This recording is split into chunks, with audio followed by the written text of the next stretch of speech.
Welcome back on TSN to the 6th round of the Players Loaded GM Motorsport Series from Trois-Rivières, Quebec, the site of North America's oldest street race. It is jammed here this weekend. I don't think you can find a seat anywhere, Pat.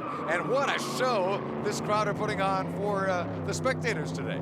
Well, a great crowd. In fact, Jim, as you said, standing room only, pretty much. The grandstand's jam-packed, and they've seen a superb race so far.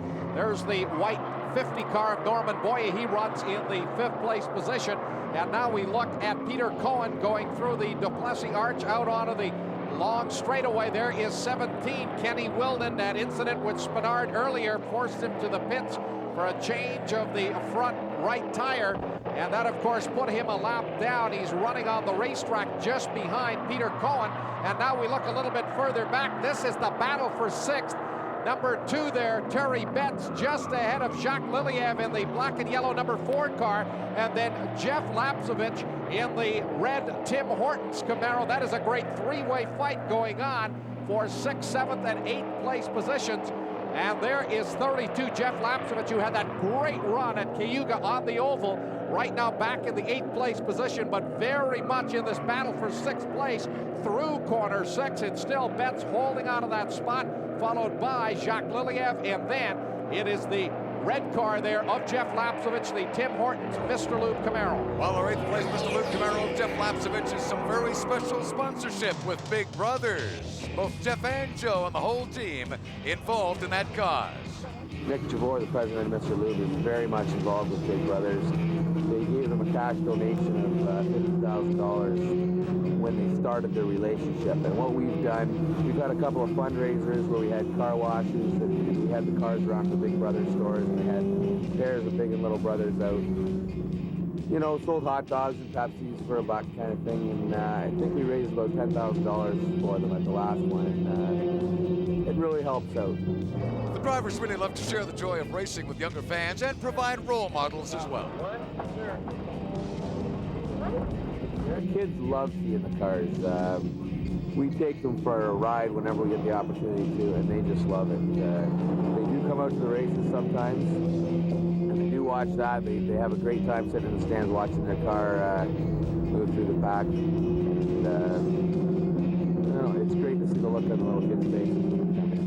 Joe does the West, his brother Jeff the East. Another team involved in the community, the Pringles team of Kenny Wilden. My involvement with Young Drivers of Canada, I've had a strong belief that people should be taught how to drive properly first, and with the drinking and all drugs and everything that involves with, we wanted to try and take a message or show a message that we were one of the guys out there that cared about it. And so we had Molson take care on the car.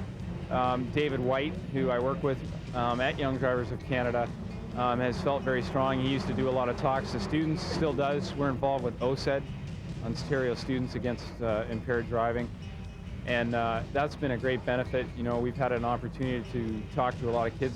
The race car is a nice hook. It gets the kids interested, it gets them involved and looking, and then they're going to listen to what you have to say, and that's really important. The kids won't listen to you if there's no kind of interest.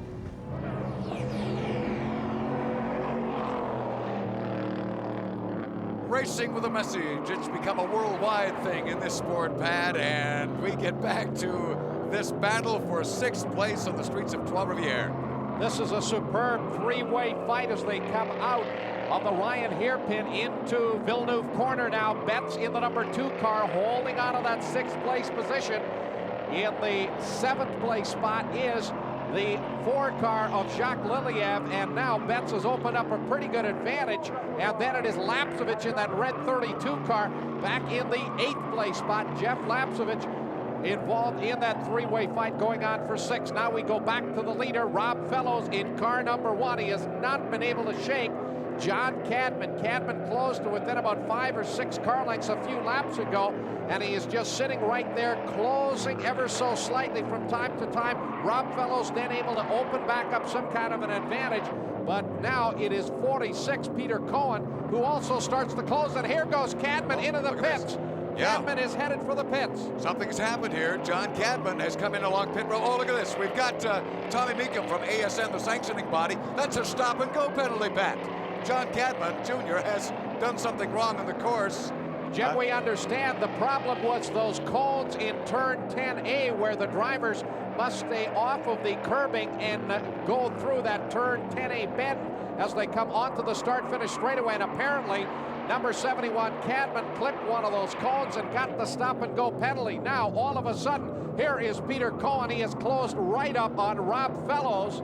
And there is the 17 car of Kenny Wilden. He, of course, is running a lap down, so not in the hunt for the win here. And then right behind Kenny Wilden is the 42 car of Richard Spenard. Spenard running in the third place position. Into turn one, Rob Fellows, who's been running out in front and pretty much clear of traffic throughout this one, now being reeled in here by Peter Cohen. And this has been a marvelous run to the front by Cohen, who in the early going was back in about 7th place, but has slowly worked his way to the front and now right behind Rob Fellows as he really starts to put the pressure on. And I think this is the first time where Cohen has been able to get this close to the front and really put this kind of a pressure on Rob Fellows. Well, that's a killer for John Cadman Jr. That stop-and-go penalty, almost as bad as a pit stop now. Look at this dramatic move. Cohen is going to go for the lead. He goes to the inside. Actually, Rob almost just let him by. Oh, maybe intending to sort of slingshot and grab the lead back, but Rob was not able to pull that off, Pat. Beautiful pass by Peter Cohen as he got him under braking going through turn 6. And it is Peter Cohen who now leads it here at Trois-Rivières. 30 laps down, 5 remain with a new race leader in Peter Cohen. Don't go away.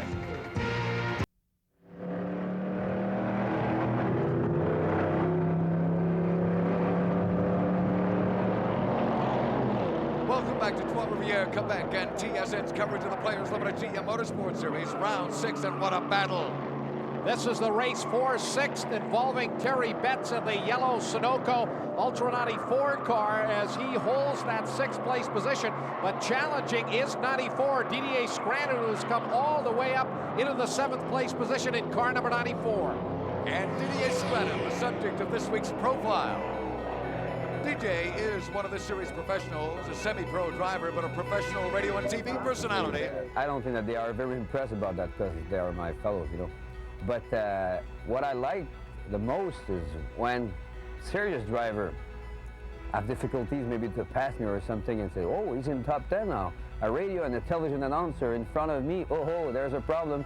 Maybe I think that what I appreciate the most is when drivers like Fellows, like Wilden or Spenard are trying to say to themselves, uh-oh, there's a radio and television announcer in front of me. What's the problem? Maybe that he's getting fast or I'm getting slow, I don't know, but when they have a reaction like this, I like that a lot. Well, DJ's busy schedule can be difficult on his family life, but his wife and the children usually try to show up at the different racetracks to cheer their man on. Maybe I should put more energy in my family. Maybe I will do it sooner or later, but for sure I'm very lucky to be with some people that understand my situation. I have to do it now, so I'll do it. Whether working as a pit reporter or a driver, DJ always has fun. Enjoyment a key ingredient in DJ's life. I think that's fun. It's the only thing in life, you know. If you don't have fun doing something, quit racing. Another driver having a lot of fun today is our race leader right here, Peter Cohen, on his way to being the man to finally beat Kenny Wilden. Can he do it today, Pat? Peter Cohen lapping the Sony Mackie moving car there of Paul Duckworth. Spenard now has moved up into the 2nd place position, getting around Rob Fellows as they accelerated out onto that straightaway, and sandwiched in between Spenard and Fellows is Kenny Wilden, although he is running a lap down. Peter Cohen, your race leader. Spenard holding on a 2nd. There goes Kenny Wilden motioning to Rob Fellows to go through on the inside, as Wilden showing a lot of driving courtesy there. He knows that Fellows is having a battle with Spenard for 2nd, and he just moved out of the way and allowed, Spenard, we're almost off the racetrack. just about smacked the end of that concrete wall, but was able to get it back onto the racetrack. Peter Cohen, your leader. Spanard all over the racetrack trying to run down Cohen in that blue and orange 46 car as they come out of turn number 10. Heading back to the start-finish line. There's the checkered flag. Peter Cohen wins it. Spanard in second. Fellows will finish third. And what a marvelous, big spin in turn one, Jim. He sponsors the entire Montreal muffin-making crowd from Cuisine Nature. Must be gathered here in corner one, Pat. Look at him showing off. He has got to be ecstatic. This young man, under-financed in his effort, one of the real loners on his own in this series. And yet look how well he's done today. Here's our top 5 at Trois-Rivières. Here's the top 10. Well, it's simple. He was behind me. Just we ended on the braking. Once I lost it after he bumped me. Obviously, we got together. But it started when you just re-end me cleanly. You know. So I mean, if we touch in the corner side by side, it happens. But you re-end someone, you know the guy in front of you will lose control, and that's not fair play. So I just didn't appreciate it. There is the race winner at Trois-Rivières. Well, you think he'd get excited, wouldn't you? The official stuff. Take the helmet off. Be sure to join us on TSN next time for round 7 from the Oval in Calgary. My strategy really was to wait until the leaders made a mistake. I found Kenny and Richard really battling it out, so I just bide my time, and I was watching the brakes, watching the temperature of the engine, and really just trying to wait until everybody made a mistake. But I found out towards the end of the race that the car was really fast. I had saved it enough that, you know, nothing could stop me. Motorsport. Dans quelques instants, vous assisterez à la course SO Protect. What a turnaround of the Players Limited GM Motorsport Series at Trois-Rivières. There they are, the race champions. I'm Jim Paulson for Pat Gonzalez and Pierre Houd saying farewell from Trois-Rivières.